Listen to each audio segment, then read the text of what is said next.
Margrethe Alexandrine Torhildur Ingrid of the House of Schleswig-Holstein-Sonderburg-Glucksburg succeeded to the Danish throne. The Danish monarchy is the oldest in Europe, stretching back more than 1,000 years. No surprise then that Danes are immensely proud of their royal family.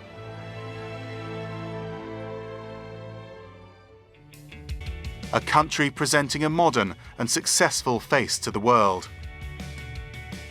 They certainly must be doing something right. Survey after survey shows Denmark to be the home to the happiest people in the world. And reigning over them and held in rare affection by them, their queen, Margrethe II.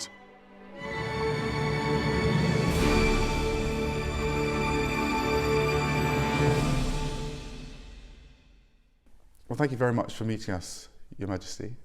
40 years on the throne, and you've seen so much history unfold. I mean, at this time, what goes through your mind? Well, I'm still a bit surprised that 40 years have actually gone, because in many ways, looking back when my father died, it seems just the other day, and at other times it seems an age ago, because so much has happened. How would you say Denmark has changed over that period? In some ways, perhaps a lot, and in many ways I feel that it is very much the same country, though the details change. I may be a romantic, I don't know what. To me, it's still it's the country I was born in and which I've worked in and for all my life. Margrethe was born in 1940, the eldest child of King Frederick IX and his wife, Queen Ingrid. But Margrethe was not born to be queen. King Frederick had 3 daughters, but no sons, meaning the crown, on the king's death, would have passed to his brother. That was until the law was changed, when Margrethe was 13. They began to talk to me about it in the winter before, in the 52, I think, when I was 12, but they didn't make a huge thing out of it. But the main point was that and I think that was what I felt all through my childhood, that my father was immensely pleased that his child would take the succession, and that my father was inordinately proud of his family, first of my mother and then his 3 daughters. He was a wonderful father, and I loved him very much, and he was always very proud of me, not always, I think, with a great reason, but that was the way he was. And when did it turn from being a responsibility you knew you had to perform to something that you wanted? Well, what it brought home to me was that I would lose my father one day.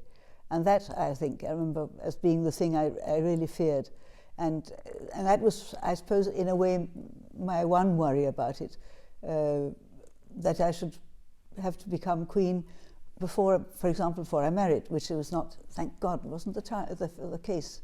I was happily married and I had 2 children when my father died, and I felt that the home front was ready and there, and that I could do it. And my father had always somehow or other made me understand that he thought I could make it. In 1967, Princess Margrethe married Henri de Laborde de Montpezat, a French diplomat, at the Naval Church in Copenhagen. Within just 2 years of their wedding, the family had grown to 4, with the arrival first of Prince Frederick, and then a second boy, Prince Joachim. But this period of Margrethe's life, when she could devote herself to her young family, was only ever going to be temporary. And on January the 14th, 1972, her father, King Frederick IX, passed away. The tradition is that the new monarch goes out on the balcony and the then Prime Minister proclaims 3 times King Frederick IX is dead, long live Queen Margrethe II. And then I made a very short speech in which I also gave my motto. You were so close to your father, and it was the day after his death, and you're presented to the people of Denmark and the world as the next monarch. There's that excitement mixed with grief, which no one can really understand. Part of the tradition, you don't let that sort of thing get you down, because that would be letting down my father's confidence in me. If I'd sort of buckled, I would really not have been doing what my father would hope, and nor my mother for that matter.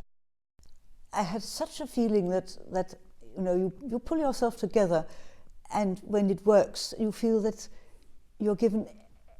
Well, there's a lot of adrenaline in the beginning, but of course, because it is exciting when you have to do something new and it really is important. Ceremonial engagements of all shapes and sizes fill the Queen's diary. When we visited, there was a delegation of European lawmakers in town to discuss Denmark's presidency of the European Union. The Queen hosted a reception for them. What about those days when you're perhaps not feeling confident, you don't want to go out and perform a state function, and you go out and you perform fantastically every time? I don't know whether one does in that case perform fantastically, but the least one can do is one's best, at least, and make an effort, I mean. I think it's also important that you are not performing, but you're doing. This is not but you also have to, of course, to be conscious of the fact that when you walk through a door or when you walk down a staircase, you walk down the middle and you don't, sort of push along the wainscot. That's a message the Queen has gently sought to pass along to the man who will succeed her, Crown Prince Frederik, and his Australian-born wife, Crown Princess Mary. 2004 was a landmark year for Queen Margrethe of Denmark. It saw the wedding of her eldest son, Crown Prince Frederik, to Mary Donaldson, a marketing executive from Australia. Mary's journey from suburban girl next door to glamorous princess was the stuff of fairy tales. Frederik, do you have fears for his future role? Not really. He has really gained self-confidence during the last more than 10 years. He was unsure of himself when he was very young, but so are we all.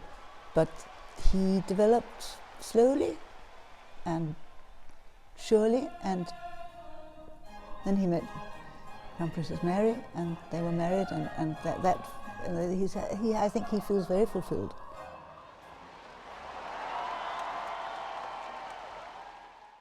Both my sons are married to women that I'm extremely proud of calling my daughters-in-law. I think they're doing really well, because they've both come from outside. They were not born into the royal families. They were not born in Denmark, and they were actually not born in a monarchical, so to speak, background. But she's picked up the way we live in Denmark in a wonderful way, and so has Princess Marie, who is married to Prince Joachim, my younger son. You had that great support from your father, as you were telling me, in going into the role. Yes. And that training, really.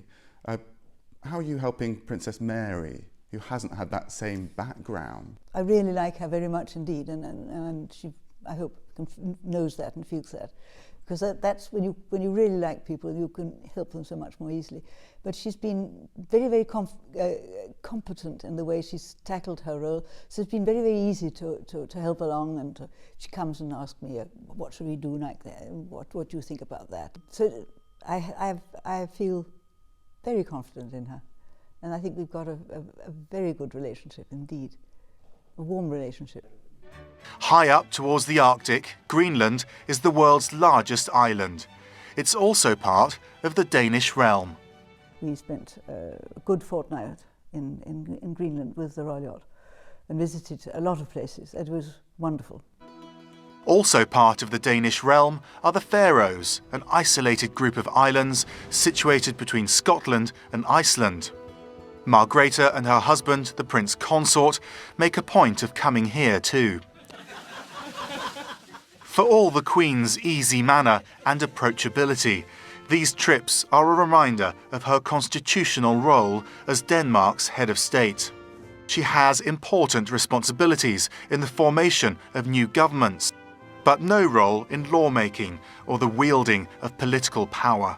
One of the great advantages of being brought up in the monarchy and as one's parents' child is that you are brought up to be outside politics, and so that you simply don't, that isn't just the day-to-day politics of your country is just something that you do not mix in and touch. You can make an impartial decision. I should be able to be completely impartial.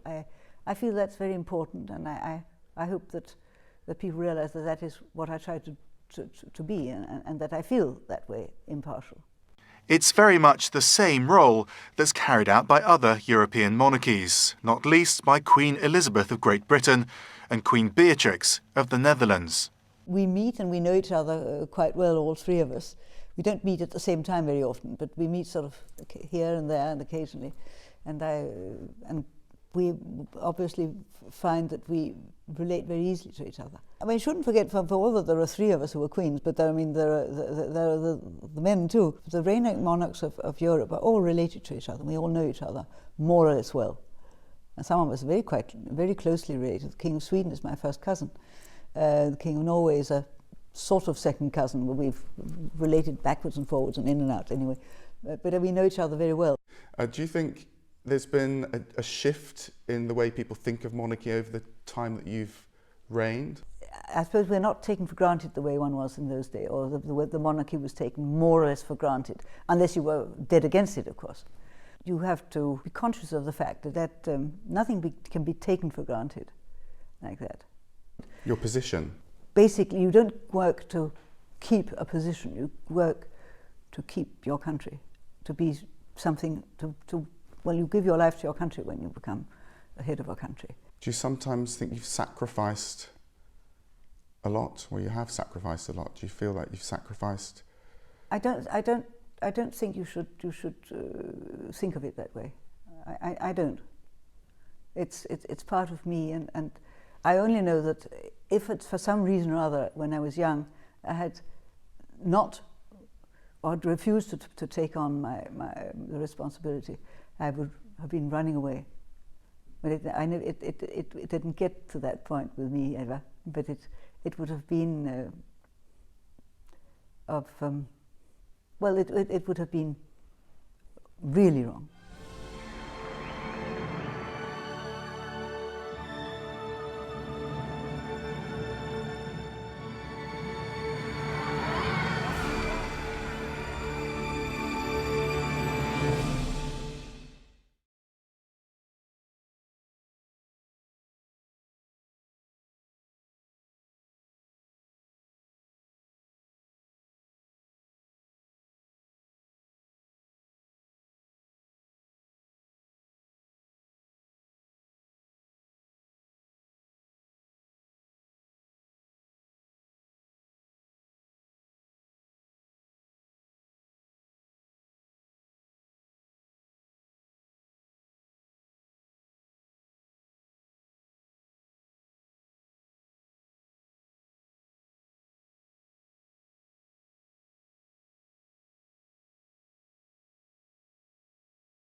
2004 was a landmark year for Queen Margrethe of Denmark. It saw the wedding of her eldest son, Crown Prince Frederik, to Mary Donaldson, a marketing executive from Australia.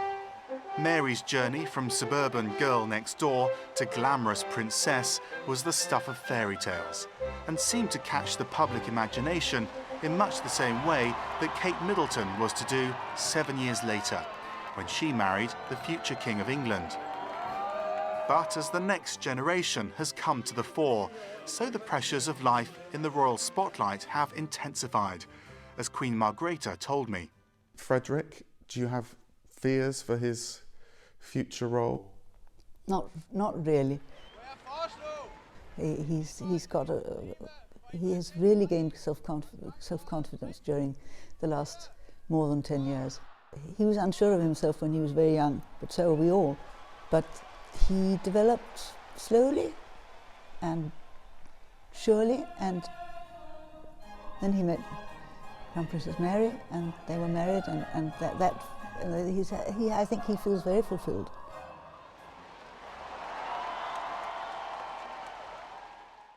Both my sons are married to women that I'm extremely proud of calling my daughters-in-law.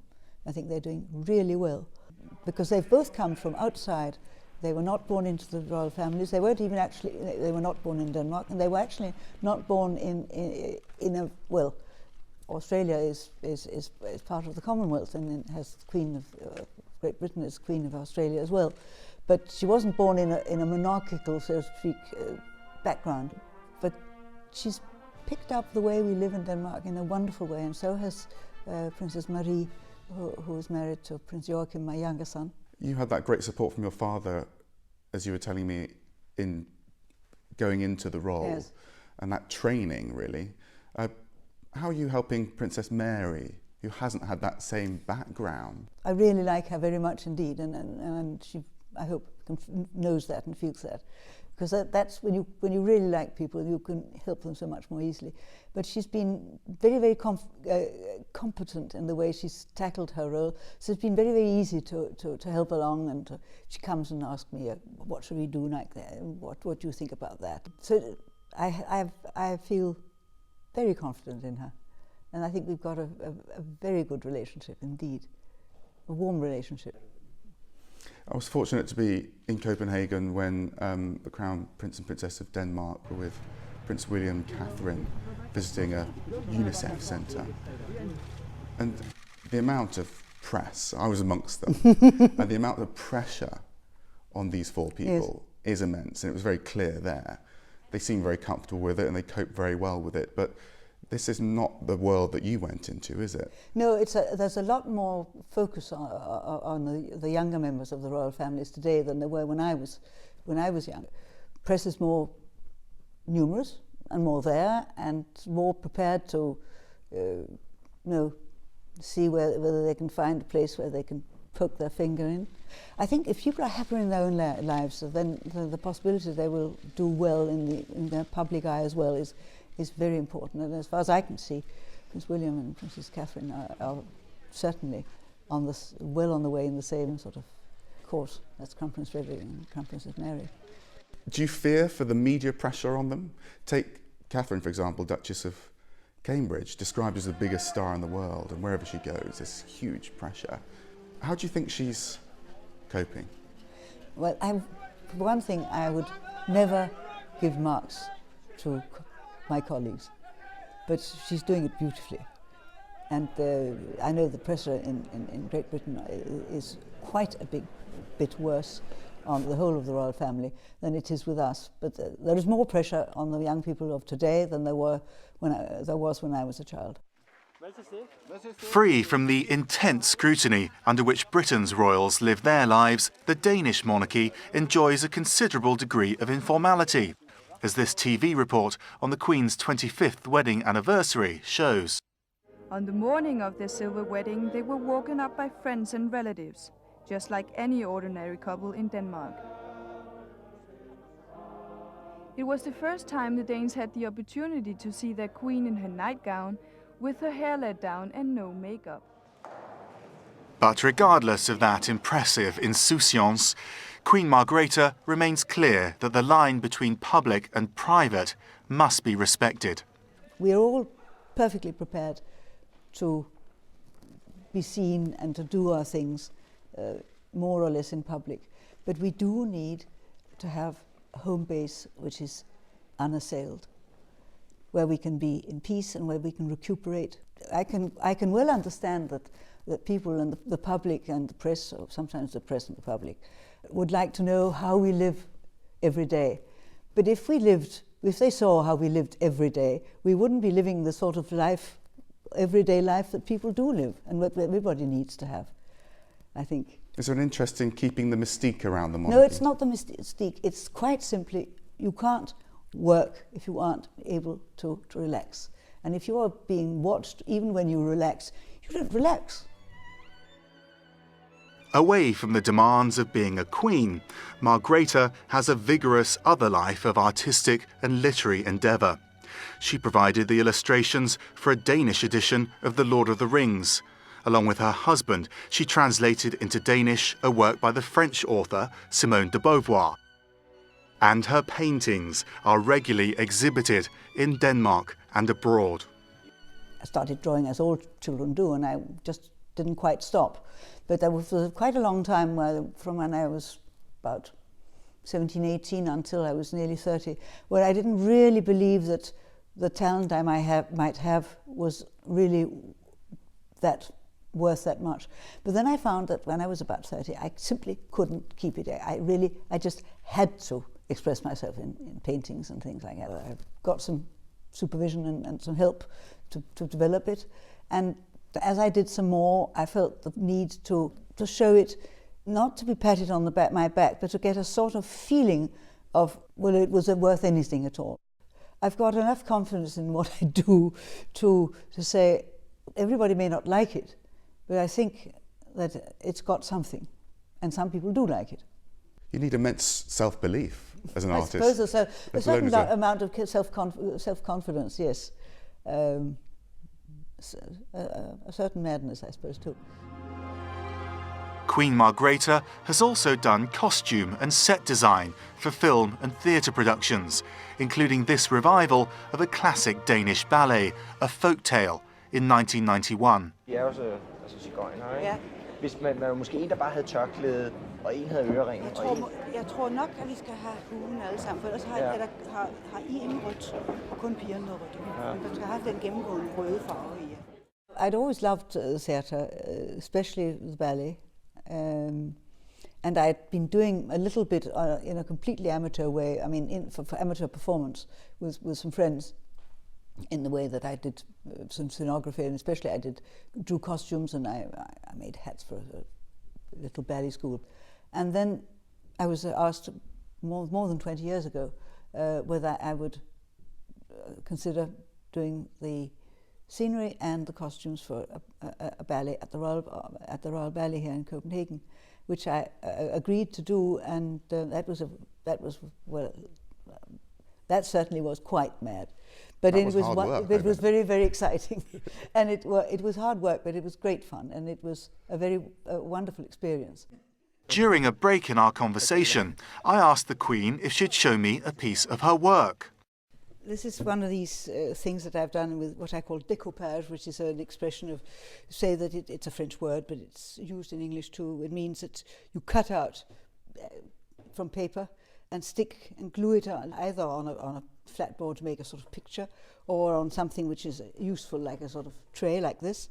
And what I do is that I flick through catalogues from auction houses and art magazines, and I find attractive things, and I try to put them together to make an interesting surface with a bit of, well, imagination, I hope, and a bit of surprises.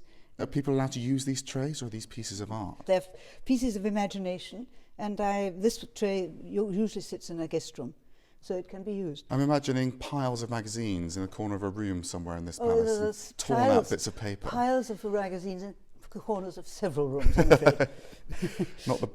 Not the state rooms, I'm sure. Not exactly. No. I have my little corners where I do things like that. When we come back, how attitudes to the monarchy have changed. Nothing can be taken for granted.